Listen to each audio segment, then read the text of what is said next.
गजानन माधव मुक्तिबोध की कविता ब्रह्म राक्षस।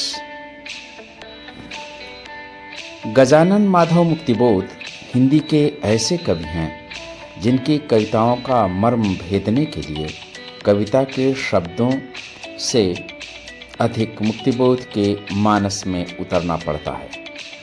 उनकी कविताओं के शब्द एक पर्दे की तरह हैं जिसको खोले बिना कविताओं को समझना आसान नहीं है।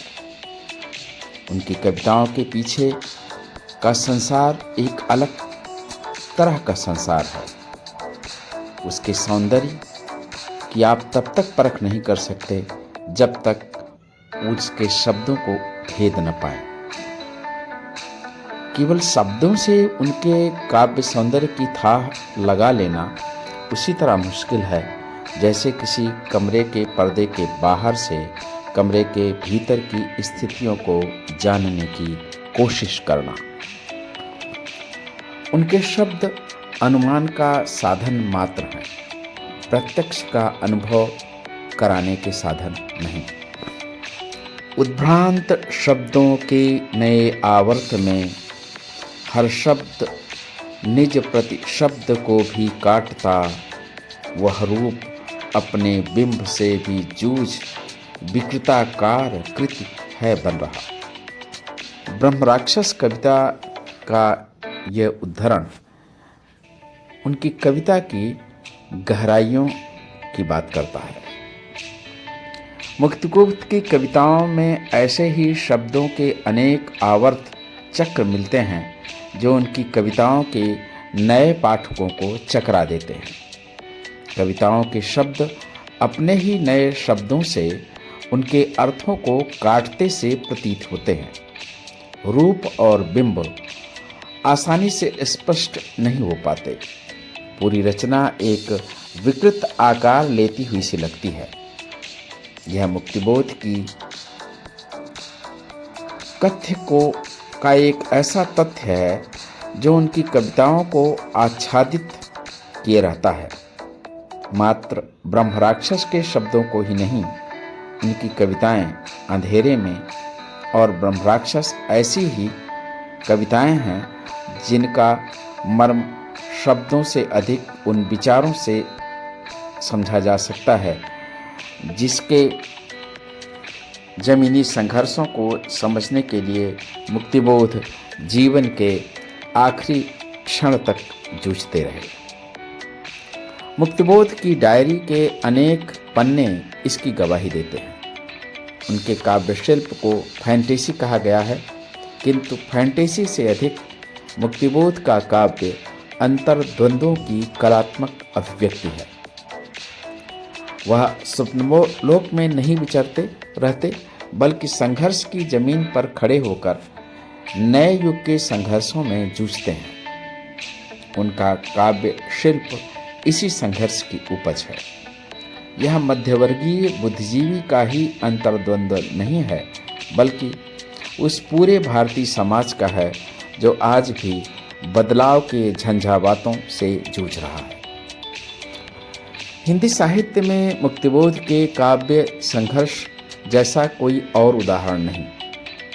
बांग्ला भाषा की लेखिका महाश्वेता देवी की कथाओं में यह संघर्ष कदाचित मिलता है, किंतु दोनों की साहित्य भूमि अलग है। वैचारिक संघर्ष महाश्वेता देवी की रचनाओं में भी मुखर है और मुक्तिबोध की रचनाओं में भी, किंतु मुक्तिबोध की रचनाओं का संघर्ष किसी निर्णय तक न पहुँच आत्मसंघर्ष तक सीमित रहता है। वहीं महाश्वेता देवी का वैचारिक संघर्ष कभी अनिर्णय में नहीं खो जाता।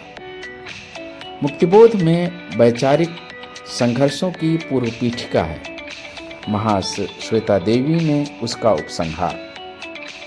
मुक्तिबोध का काव्य जहाँ बुद्धिजीवियों के आत्मसंघर्ष की अभिव्यक्ति है, वहीं महाश्वेता देवी का साहित्य बुद्धिजीवियों के आत्मसंघर्ष को जनता के संघर्षों का आईना दिखाता है। ब्रह्म राक्षस कवि मुक्तिबोध की मानस चेतना में बसा एक ऐसा विद्रोही है जो संघर्षों में हार तो जाता है लेकिन हार मानता नहीं। सामाजिक विद्रोह में निर्वासन उसे स्वीकार है, आत्मसमर्पण नहीं।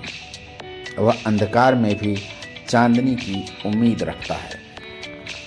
ब्रह्मराक्षस कविता की शुरुआत में जिस परित्यक्त बावड़ी का वर्णन हुआ है, वह बावड़ी वैचारिक आत्मसंघर्ष की बावड़ी है। यह वैचारिक संघर्ष अंतिम छोर तक पहुंचने का साहस वैसे ही नहीं करता जैसे ब्रह्मराक्षस बावड़ी के पानी में उतरकर उसे देखने का साहस नहीं कर पाता। मध्यवर्गीय बुद्धिजीवियों की कदाचित यही स्थिति है। कवि के शब्दों में, सीढ़ियाँ डूबी अनेकों उस पुराने घिरे पानी में, समझ में आ न सकता हो कि जैसे बात का आधार लेकिन बात गहरी हो। बात का आधार केवल ब्रह्मराक्षस को ही नहीं समझ में आता, द्वंद्व में फंसे बुद्धिजीवियों को भी नहीं समझ आता। दरअसल इस समझदारी में भी बहुत कुछ टूट छूट जाने का खतरा है। कबीर कहते हैं, जिन खोजा तिन पाइयाँ गहरे पानी पैठ, मैं बपुरा बुलंदरा रहा किनारे बैठ। यही दशा मुक्तिबोध की कविता ब्रह्मराक्षस को समझने की है। पता है बात गहरी है और मोती की तरह है, लेकिन उसके पहले तैराक की जान का खतरा भी है। मुक्तिबोध बुद्धिजीवियों के इस यथार्थ को जानते मानते हैं। वह ब्रह्मराक्षस के तटस्थ दृष्टा नहीं है, उसके दिल का हाल जानते हैं। उसके अधूरे कार्य को पूरा करने का संकल्प भी वह इसीलिए लेते हैं। मुक्तिबोध के मन में क्रांति का रक्त प्लावित स्वर बसता है।